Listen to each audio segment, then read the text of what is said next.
بسم اللہ الرحمن الرحیم۔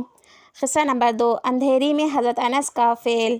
اندھیرے میں حضرت انس کا فعل۔ نضر بن عبداللہ کہتے ہیں کہ حضرت انس کی زندگی میں ایک مرتبہ دن میں اندھیرا چھا گیا۔ میں حضرت انس کی خدمت میں حاضر ہوا اور عرض کیا کہ حضور صلی اللہ علیہ وسلم کے زمانے میں بھی اس قسم کی چیزیں پیش آئی تھیں۔ انہوں نے فرمایا، خدا کی پناہ، حضور صلی اللہ علیہ وسلم کے زمانے میں تو ذرا بھی ہوا تیز ہو جاتی تھی تو ہم لوگ قیامت کے آ جانے کے خوف سے مسجدوں میں دوڑ جاتے تھے۔ ایک دوسرے صحابی ابو درداء رضی اللہ تعالیٰ عنہ فرماتے ہیں کہ نبی صلی اللہ علیہ وسلم کا معمول تھا کہ جب آندھی چلتی تو حضور صلی اللہ علیہ وسلم گھبرائے ہوئے مسجد میں تشریف لے جاتے۔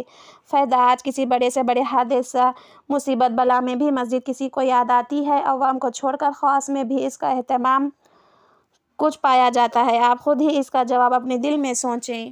امید کرتی ہوں آپ کو میرے ویڈیوز اچھے لگے ہوں گے، تو کمنٹ کر بتائیے۔ آپ کی خواہش بھی آپ کر سکتے ہیں کہ آپ کو کس طرح کے ویڈیوز چاہیے۔ امید کرتی ہوں آپ میرے چینل کو ضرور سبسکرائب کر چکے ہوں گے۔ Please subscribe my channel. جزاکم اللہ خیر۔ اپنا اور اپنوں کا خیال رکھیے، آپ کی دعاؤں میں یاد رکھیے۔